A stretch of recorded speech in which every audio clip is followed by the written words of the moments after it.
Okay. Hello, everyone. See, people have started to join us. Welcome.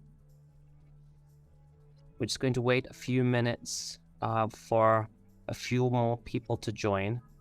I know everyone's finishing their days. Thank you, everyone, so far for joining. I'm Dr. Biraj Patel. I'll be the host or the moderator for this evening. For this afternoon's webinar, there's a few more people we're waiting for, so hold on tight.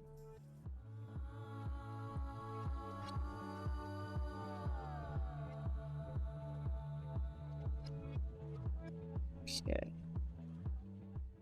Please, if you wouldn't mind just opening up your chats, we're hoping that we can receive some questions in the chat section. We can start by just a quick exercise. Where are you all from? Just enter in the chats.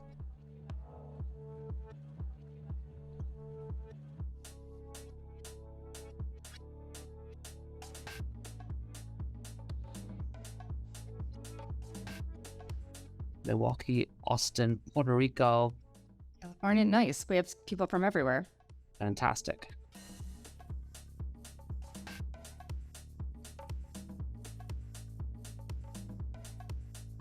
Great. And another pop question. So what type of facility are you connected with? An OBS or an ASC, multi-specialty? Just a brief description so we can tailor our conversation to where most of us are from. I'm from the ASC industry, multi-specialty, 4 rooms.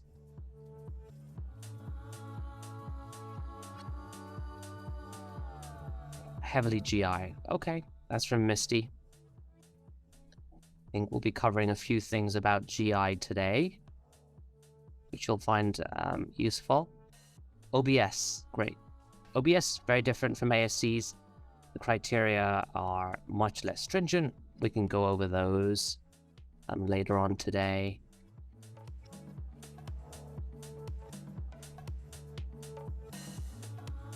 Really great. I think we have a few more people to come. I think we'll just wait till around 3:05, 5 more minutes, 2 more minutes, and then we can get started.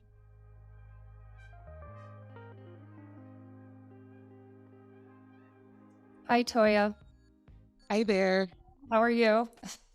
I am doing well. My computer was a little funny this afternoon, but it's working now. Thank goodness. Very good. I told we're just waiting for a few more people. I think we're expecting a really great turnout today. So thank you all for joining us. I think this is going to be a really informative webinar. Super excited about this topic.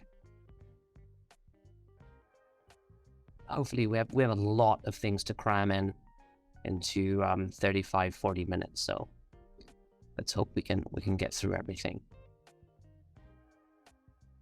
Okay. Without delaying us too much, I think let's get started. What do you think, guys? Good. Just as a side note for everyone who just joined, feel free to add any comments or questions on the side message bar, and we'll try to answer it throughout our discussion today. Fantastic.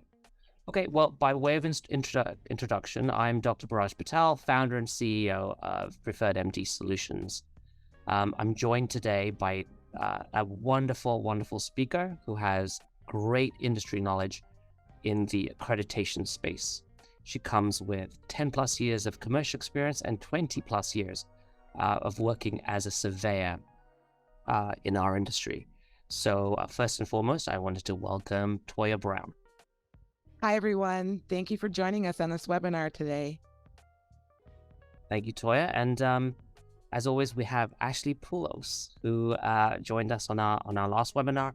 She is the administrator extraordinaire for Midtown Surgery Center, the best administrator I know in New York City. Welcome, Ashley. Thank you. Thank you for having me again. I'm excited to chat about accreditation today. Toya and I have been talking about it for quite some time now, so. That's excellent. Well, accreditation, great topic. Obviously, it's near and dear to all of us. It's the reason why we get to do what we do in the ambulatory surgery setting. I'm super excited about this topic. I know for most of you, when you're in the reception area and you see three well-dressed people show up with a wheelie and luggage at 8 or at 7:30 in the morning on a Monday, it's your turn, and it's a little scary. So let's get some answers. Let's find out what we need to be prepared for. So I will hand it over to Toya. Actually, just before we do that, Ashley, do you want to just go over the disclaimer and So we do have the disclaimer, and the Zoom or the webinar will be recorded, and it'll be used for future use with PreferredMD, just so everyone is aware. But then we can jump right into our discussion today. So for the accreditation, Toya is going to be explaining the importance of accreditation, and then she's going to navigate us through the whole process of getting set up, preparing for a survey, and then the actual day, like what to expect with our survey, and then the full follow through on completing the survey. So the whole nuts and bolts of what we need to do for accreditation and survey. But I think to start with, Toya, why don't you explain or provide a little background on yourself? Sure. My name is Toya Brown. I'm a nurse consultant and I'm a nurse surveyor. I have 20 years of the surgical services industry and 10 years of leadership. I started off my career as a scrub tech. You can see a picture of me in the corner there. Very nice. So what was your whole history of your career? What's been your favorite part? I actually have loved all of my roles. I feel they've added value to who I am as a leader and a surveyor, and they just great value for me. And I'm just happy that I've experienced them all. Awesome. Nice. Well, why don't we get started? Can you explain what is accreditation for all of us? Sure. So accreditation is the measure of the quality of the health services provided to the community. It's overall a commitment to that community that you're going to provide high quality patient care.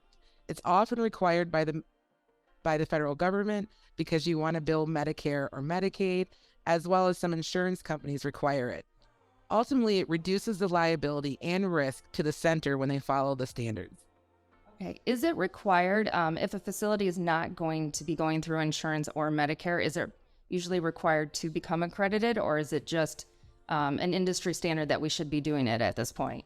It's an industry standard at that point for that group, but I think that everybody wants to have accreditation. You want to assess your risk and liability, as well as ensure you're providing patient care, great patient care to your community. Okay. Well, once we're looking to be accredited, what are some of the first steps that we should be looking to do? Sure. So there are some accrediting agencies out there, ACHC, also known as HFAP, AAA, HC, Quad A, Joint Commission, and I'm sure there's a few I'm missing. But once you've picked the accrediting agency you wish to work with, you then decide if you want to do a deemed status or a non-deemed status survey. So a deemed status is basically when the surveyors come on site that they have CMS deeming authority, and they basically survey your center using CMS standards as well as the accreditation standards. Where with non-deemed, the surveyors evaluate the center using the accreditation standards. Okay. Is there a reason why a facility would go one way or the other as far as deemed or non-deemed for their inspection? As an administrator for myself, I like the deemed status because I could knock out 2 surveys in once versus having to do 1 survey and then wait for CMS to show up. And so I prefer the deemed status. I think it was just easier for me as a leader. Is there a difference in the standards from an OBS to a facility? Usually the OBS and surgery center standards are pretty similar because you're providing surgery to a patient, and you still have the same infection control processes and whatnot that need to be followed in order to maintain compliance. Okay. If you are going through the deemed route, do you have to reach out to CMS directly, or is that handled all through the accrediting agency? Well, you'll still have applications that you will fill out for CMS, but the accrediting company typically communicates with CMS and lets them know who is up for survey. Okay. So once we decide which direction we want to go, deemed or non-deemed, what are the first steps that we should do to get ready? Well, once you have decided whether you're going to do deemed or non-deemed, then you decide, is this an initial or reaccreditation survey? Typically are the next steps. Okay. So then, I am so sorry, everyone. Then we kind of go into an open question for everyone. Who is getting ready for a survey right now?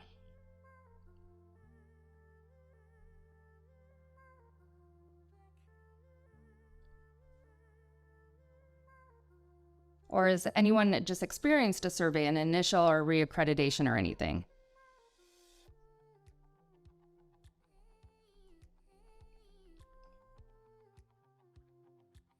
Looks like we have some people who are getting ready.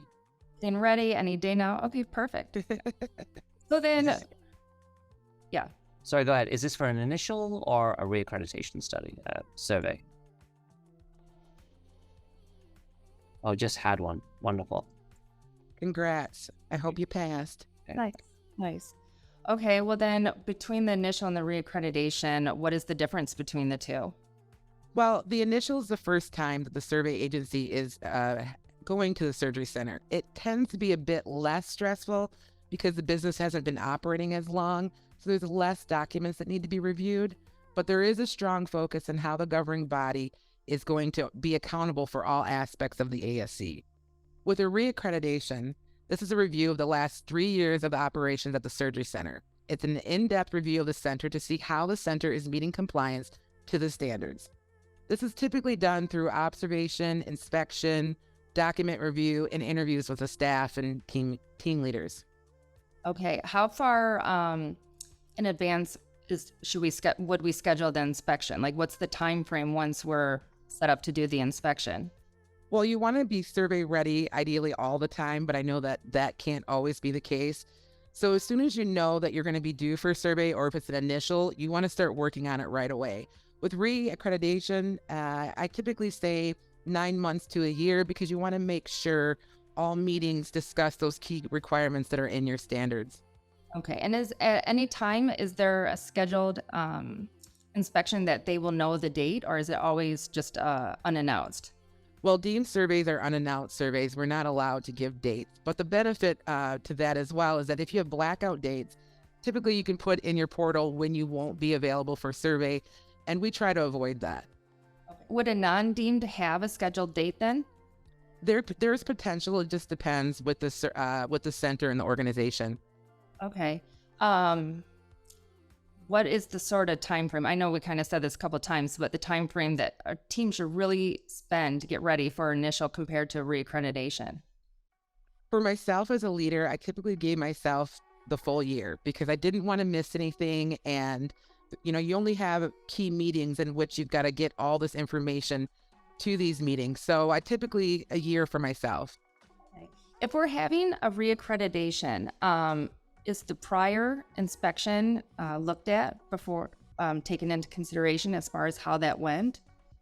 Yeah, so the surveyors have the ability to look at all documents. If the center has surveyed with the same accreditation company, I have the ability to look at all the documents from the past survey. I kind of focus on what their plan of corrections were. So then when I go in to do the survey, I assess that as well. Does that become more of an emphasis on the survey, or is it just across the board? Everything It's across the board. We have so much we have to cover as a surveyor. So I typically do all of that, and then I add that on top just to verify that they're still compliant and they fixed that issue from the last time. Okay. Is it possible that they can go beyond the last inspection and look at all of our plan of corrections? If you've stayed with the same accreditation company, they have the ability to look back, but typically things change so frequently nowadays that I typically look at the last one and then I survey the entire center on all of the standards anyways. Okay. You mentioned the governing body. Who is involved with the governing body? The governing body is typically the medical director, the owners, other physicians, maybe the anesthesiologist, pretty much anybody who participates in the governing board meetings. Okay, so it's really important then to get them on board when we're getting set up for our inspection? Absolutely. They need to know every aspect of when the inspection is coming and what to plan for, especially if they're clinical leaders or they work in the surgery center. They too need to be aware of the standards. Okay. As being an administrator before, did you find it was hard to get the governing body to make time and be prepared with the team for the survey or just the day-to-day operations? Sometimes I would struggle with the meetings because, sometimes physicians don't want to hear all the extra. And unfortunately, they got to know what's going on in their business to help me make decisions in the best interest of them, the patients, and their company. Got it. Okay. So within the time frame, you said it's 6 to 9 months we should start preparing for it? I typically say 9 months to a year. I've worked with some centers that 9 months is what works for them. I think based off of your experience as an administrator, and if you've been through surveys, you may not need as much time as others who may need the extra time. But I say safely a year just to make sure that you get in everything you need to in those key meetings with those owners. Well, then what are some tips that you might have to help us get ready for the inspection? Sure. So know and share the standards with key team members. Share the responsibility of the survey. I have been to certain areas where the leadership team has not reviewed the standards, and it's kind of a red flag to me because I know I'm going to find non-compliant matters because they haven't seen the standards. So it's super important that everybody reads the standards who are going to participate in the survey. Conducting a mock survey. I think it's important to do a mock survey to find out what things you're deficient in, and so you can get fixing them right away.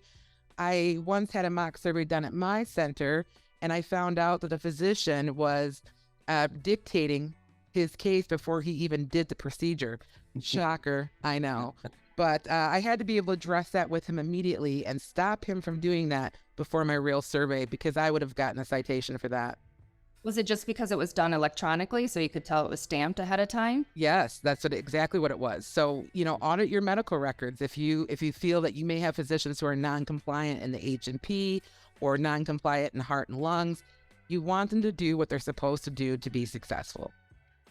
So as a surveyor, are they looking at every little date? It's that specific that we need to make sure everyone's on point? Yeah, you absolutely. Hopefully you're doing audits through your business office or through somebody on the team who's running audits of the charts and looking for things like the dates and times, or if they backdate or back time H&Ps. You need to be able to be aware of that and report that to your governing body or through QAPI if you catch it. Okay, nice. The next thing I have here is share the emergency operation plan and the hazard vulnerability assessment with those emergency outside leaders. It can take some time to figure out who you're supposed to send that to and then even get a response back from them. Review personnel and credentialing files. I think that if you take time to look at your standards, you can create a checklist or an audit list from your standards and then go through your files and make sure you have everything per your standards. Next thing is get all documentation in order. So match up your documentation with the standards whenever possible. It makes it easier to show compliance to the surveyor, and you also look organized. And organized is super key in a survey. Next, you want to review your policies and make sure that your policies match the work that's performed. I've worked with centers, specifically an eye center, who had some sterile processing policies that talked about scope washing. And so I had to let them know that although it was a good policy, it did not match their center and they need to remove out the excess. So it doesn't fit what you do. And then lastly, know which of your standards state condition for coverage.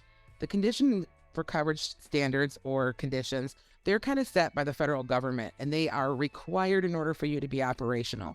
And citations and condition for coverage standards could lead to immediate jeopardy, which could lead to your center being shut down until you fix those conditions.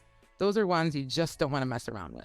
Toya, can you give us some examples of CFCs so that we all know?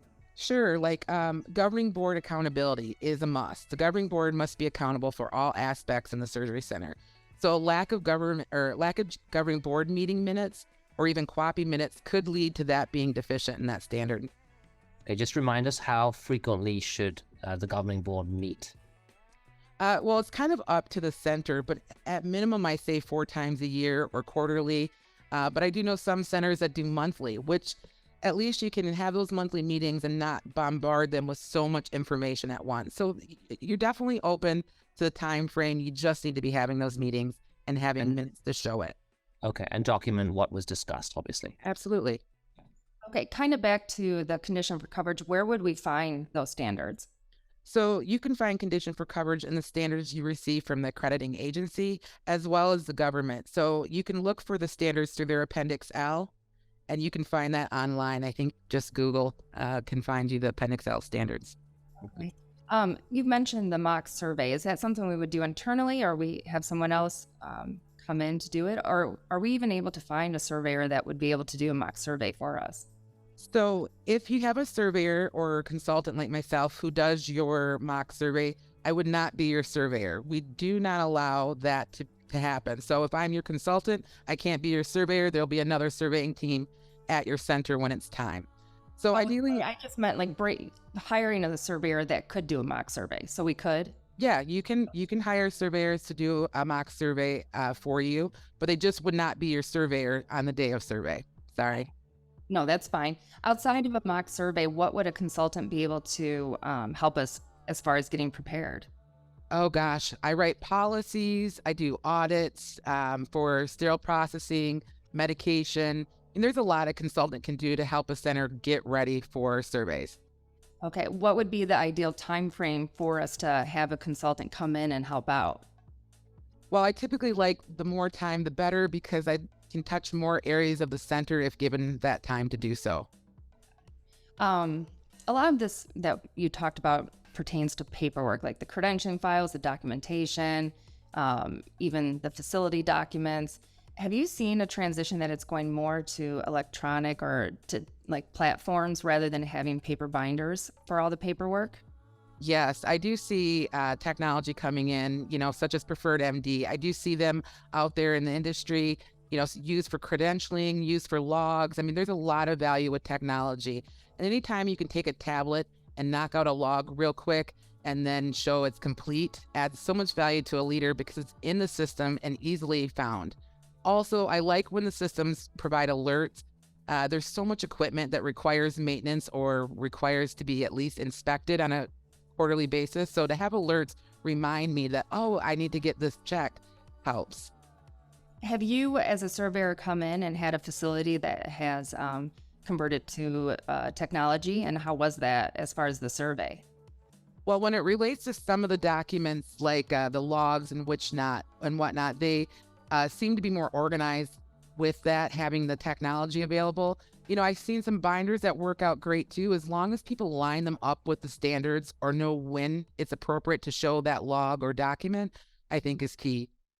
What should we do if we're transitioning to a platform as far as all of our other paperwork? How should that be stored? Is there a hybrid system? Yeah, some are hybrid systems that you can scan in the document, the piece of paper, and some you can input it. So what I liked about PreferredMD is that you could create your own logs and it was in the system. Nobody likes to scan. I just could say that, scanning once in a while, okay, but to scan consistently can be a bit much and time consuming for the staff as well. Got it. So once we're prepared, we've done everything that we need to do, and we transition to that open window when the inspection's going to come, what should we expect when that survey hits? So for me, as a surveyor, you show up in the morning and you introduce yourself to the front desk. And then what I can say for tips is have a designated area away from patients and staff that the surveyors can sit. Allow for them to sit with staff and yourselves for interviews. Have the Wi-Fi password, a surgery schedule, and the staff schedule available to the surveyors. And then any staff that are going to be participating in the survey, try to have them free from clinical duties when the surveyors need them. And then have them bring a piece of paper and pen because we share recommendations to help out the center so they can just write them down. Surveys are very stressful for everybody and the surveyors want you to pass, but you got to stay calm throughout the process. Adds value for everybody. Know your binders, know your document system, know how to navigate, use the search function, and that helps with the efficiency of moving through the survey when you have the documents available. And then surveys move quickly and build up an appetite for everybody. So if you can, order lunch for everybody while the surveyors are there. It helps the surveyors out as well, and the staff are happy to eat. What would you say the key user roles would be for the staff to be involved in the survey? Which members of the team? Sure. So infection preventionist is key, quality management, life safety. If you have a life safety officer or life safety manager who can goes through the building, can read blueprints, are all important to have available to the surveyors. And how many surveyors typically are part of the inspection? Anywhere from 2, 3, or 4. It just depends on the accreditation agency. Sometimes you'll have 2 nurses and one is really strong in life safety, so they will do the life safety piece. Sometimes you'll have 2 nurses and then 1 life safety surveyor. So it just depends on the accreditation agency, really. Okay. What happens if we have an emergency? Say there's a patient that has to be transported, or say the power goes out. Like, how do we handle that? Well, in temporary emergencies, surveyors can be patient and we're flexible. And so if you have to transfer a patient, care for the patient. Make sure that all documents are handled and that the patient gets to the hospital safely. Make sure you fill out an occurrence report, because most likely the surveyors will want to review it and kind of understand the process of what happens next with that type of occurrence report. As for power outage, I mean, that can vary just because the power could be out a couple hours, it could be out for a day. It just depends on when the power comes back on, but if it's a big emergency, the survey may need to be rescheduled. Okay. And if it has to be rescheduled, would the center be penalized and have to pay an additional amount, or how does that usually work? I don't think that it's necessarily a penalized area. It's just where, the agency has to cover the surveyors going out and travel. So there may be an incurred cost. I'm not quite certain how that works. Fortunately, I have not had that happen in my center, nor have I had it as a surveyor. So I'm not quite certain exactly how the fees would work. Okay. What would your recommendation be if one of the key team members or a couple of the team members are not available? Say the administrator, the director of nursing is out. How should we, come back from that and prepare for or be ready for that inspection? It would just depend on who is out of the office. You do need some key players, people who can participate in the survey, answer questions, and be able to find the necessary things. The survey may be rescheduled, or we can talk on the phone. I've had it where infection preventionist was not available on site, but was available via phone. That worked as well. And as long as you can articulate the processes and describe your policies, it should be okay to do some over the phone conversations. Someone actually asked, they said, we are considering switching to electronic systems. How would the survey go? And do we need to prepare a separate computer to show the docs? Or how would this be done, or the documents? So I think the most successful way to go about that is have a large screen that you can connect your laptop to, and you can put up your forms and documents up on the large screen. That reduces people hovering over one computer to read something, or reduces you having to print it. So having a big screen and putting it up on the big screen and letting me read it, I'm very cool with that. Most of us are. Oh no, I just forgot. I was going to ask, if we have some, I'm so sorry, I'm just blanking on this. No problem. Consultant. If we have a consultant working with us, should we have them part of our survey? They can be a part of the survey, although they're not like the lead of the survey, but they support the administrator or the director of nursing. So I have worked with consultants to go through surveys, and they're really good support to the administrator for sure. And any questions, they can explain better to the administrator if need be, or the director of nursing. How do surveyors perceive that when we have a consultant that's working with us the day of? I actually appreciate it because the consultant is very knowledgeable and adds value to that center. So when we discuss something, they're more likely on my page and understand it a bit quicker than someone who's never been through survey or ran a surgery center. Okay. Have you ever experienced a perfect survey? Both ends, like either end. Even when I ran surveys, I always had some type of citation. Some of them were very minor.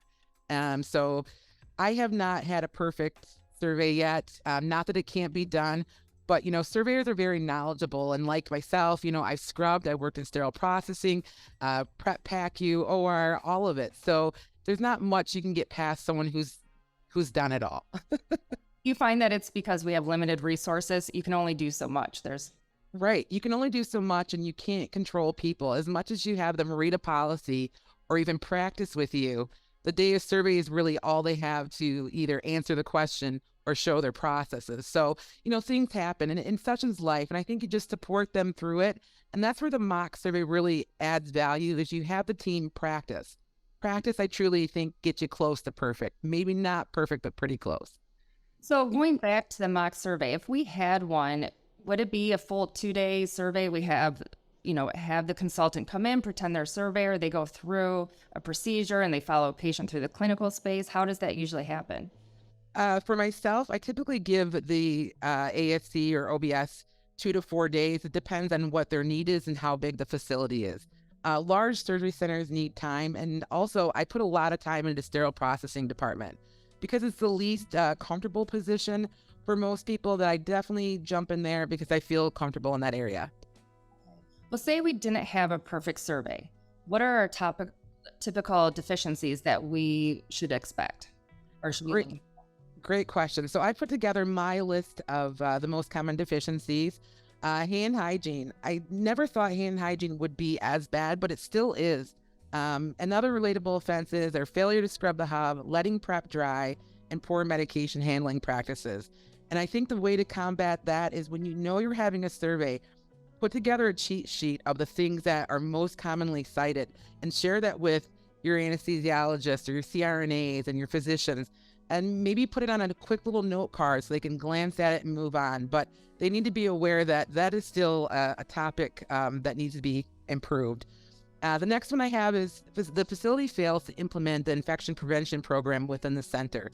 That could be they're not doing patient tracking, they don't have audits, or there's a lack of involvement of infection prevention in their QAPI meetings. Also, their documentation does not meet the center's policies that they currently have. The next one I have is HR files are often missing signatures, they lack a job description, or they lack governing board approval of those key roles, or they just have expired documents in them and they haven't been updated. Incomplete and lack thereof committee meeting minutes. So one way that the governing body shows authority and shows accountability to the ASC is through their meeting minutes. So if you don't have meeting minutes, you're kind of not showing that there's no accountability and authority at the center. Facilities, so missing testing on your generator, on your HVAC, on your eye washes, typically are some common ones. Medical records, missing H&Ps on the tracer patient. I've witnessed a missed heart and lung assessment, which, I know the docs hate doing it, but it's a part of the rules and they just need to figure out how to put it in their practice and be successful with it. Also, pre-charting is caught, and then missing signatures again is a common citation. One more, no problem. Well, a few more if you want. Failure to follow sterilization best practices. So when I visit certain centers, I recognize that they have surgical techs in those roles, which is great. I just think that somebody needs to have a certification in sterile processing to be running that department. Again, it's an area that leaders kind of miss the understanding of, so having somebody certified can ensure that you're compliant. Why do you think there's this misunderstanding with sterile processing, or it's not focused on as much? Well, it's just one of those areas in school. They don't teach us sterile processing in nursing school. And as a surgical tech in school, they did talk to us about sterile processing, but we didn't really do it. So you need to have some boots on the ground training as well as a certification to show that you are compliant in that area. Sterile processing, if done poorly, puts the company and patients at serious risk. And it's just one you don't want to mess with. Outside of that, are there any other certifications that you would recommend, like for the infection prevention program or anything like that? Well, I mean, there's some either certifications for infection preventionist, or you can do like a yearly training with like AORN, or the certification I know is APIC, but I'm sure there's others out there. But you want to just have training and to understand what the process is and why you're doing what you're doing. Okay. For all the paperwork, again, have you found that centers are more compliant when they do have platforms in place to have all the documents stored? I do find that they're more compliant, especially if the platform has the ability to send alerts and remind them that something is due or something is missing, especially with credentialing. Credentialing can be a headache for most of us. And so to have a platform that assists in credentialing, can send out the applications or send out the references, adds value to our lives. One other area, and I think a lot of facilities may have trouble with this, is the building maintenance. So all the inspections, like you were saying, the generator, the HVAC. What is one way that we can make sure that more people know how to do the weekly, monthly, and the quarterly, and all, et cetera, testing that we have to do, and understand what it takes?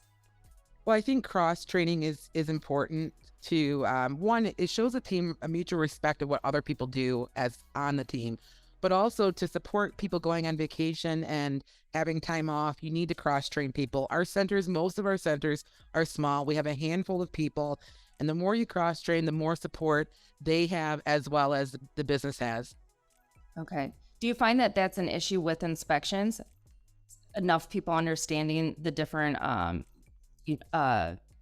monitoring that we need to do? I guess I haven't had too much experience with people being gone, fortunately, but I think overall as a leader, I just felt that it added more value to cross train and other people understand how to check the emergency lights, because a surveyor can ask you, show me how you check the generator, or show me how you check the emergency lights. And so you need to be able to not only articulate your policy, but show what you do. Right. Okay. Well, outside of the deficiencies, going back to the inspection, after we've had the inspection, what happens afterwards? Especially if we have these deficiencies that we've been hit with. So after the surveyors leave, you can plan to get a citation report or a deficiency report from the accrediting agency listing all the citations that were found within your center. They're going to ask for you to create a plan of corrections off those citations. But let me reverse real quick. I just want to say, share your citations with the clinical staff if it relates to their work, because ultimately they're going to be the ones to kind of change their practice to make the center compliant. So they need to know what the surveyors found and the why behind it. So once you get the deficiency report, you will be requested to create a plan of corrections, and it's typically due 10 days from the day of receipt from your report. And this plan is developed by the facility, and it's either approved by the survey agency or CMS, that you describe the actions that the facility will take to correct deficiencies and the date of which the deficiencies will be corrected. Okay. Who notifies CMS if it's approved or not approved? The accrediting agency is in communication with CMS at that point. Okay. And worst case scenario, say we fail an inspection, what should we do? Immediately fix whatever you're failing. If you know how to fix it, go into action right away.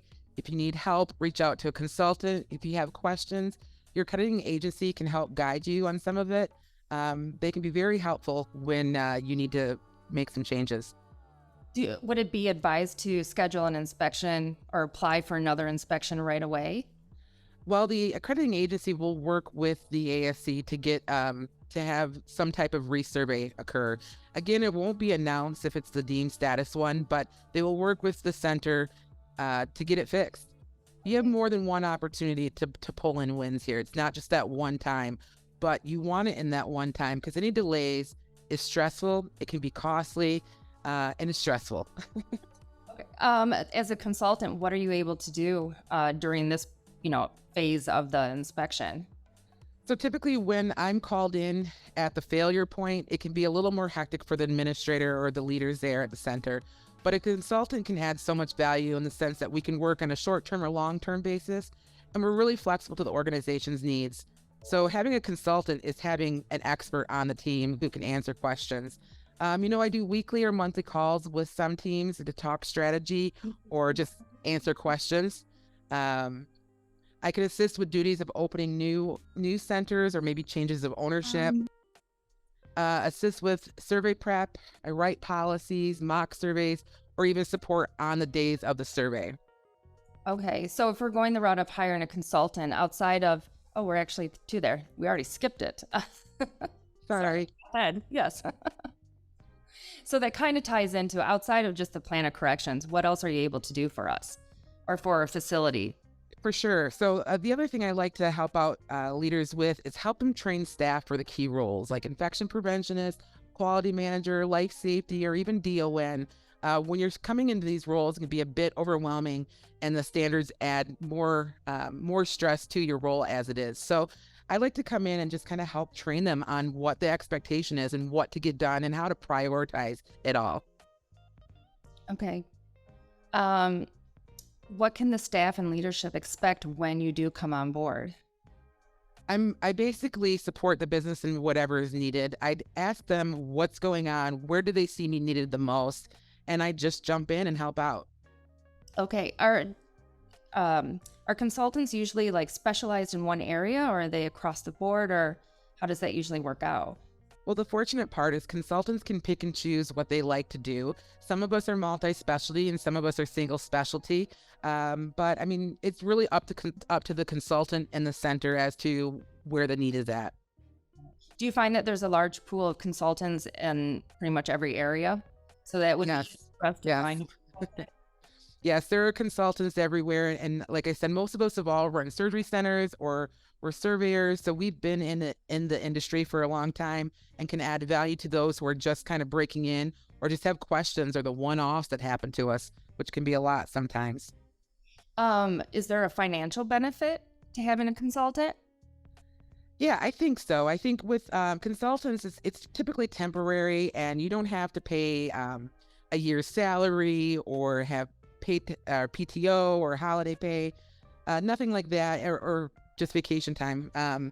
So I think there's an added value there on that. And then we're experts. We hit the ground running. There's no need to train us. We've already got our knowledge. We're just there to help.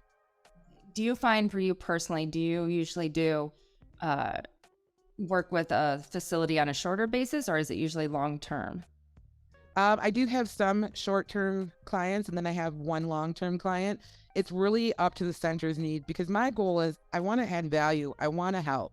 If it's not adding value to have a consultant, then don't have one. If you already been through this and you're very knowledgeable about it, then by all means, bypass a consultant. But if you're new or just have some questions, I say, what's the harm in having that extra knowledge on your team? There isn't. Right. Have you found that, so if you worked with the center during the inspection, would they hire you when it came time for the next inspection? Like maybe have a downtime window and then you come back on board and help out later? Correct.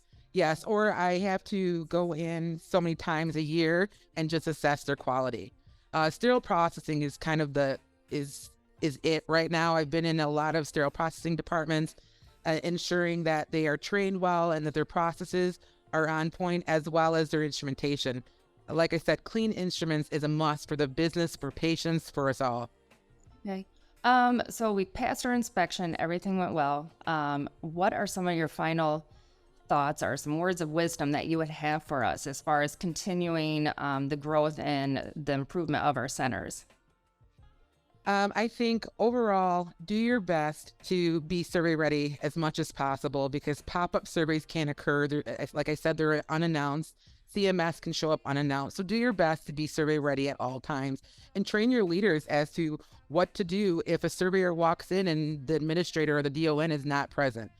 Make them feel confident and strong in how to carry on or start the survey until the leaders can get there. And then I also have some tips for physicians or owners of surgery centers. Allow time for survey prep, quality, meetings, infection control, audits, and education. It truly adds value to your team. Address all medical staff that fail to follow the rules. Give your leadership team whatever they need to be successful. I think overwhelmed leaders don't do well in surveys, and it can be costly. And then lastly, your ASC or OBS has different standards than your clinic. Some of the things and practices you do at your clinic, you may not be able to do at your ASC, and that all is based off your standards. So, and then once the survey is passed, allow for vacation time for your leaders because they truly deserve it. Nice. Absolutely. Yeah. So does anyone else have any questions? You went through quite a bit today, and it's a lot to take in, but there's been some really nice comments on the side as far as certification and having all staff involved with building systems, which I think is great. Does anyone else have any questions?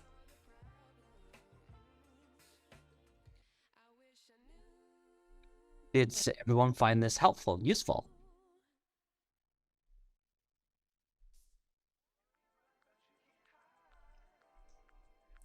Great. Fantastic. That's Great. response as well. Guys, thank you very much. Toya, you proved to be a font of knowledge, and I think it helped all of us, especially thinking about something so important as accreditation.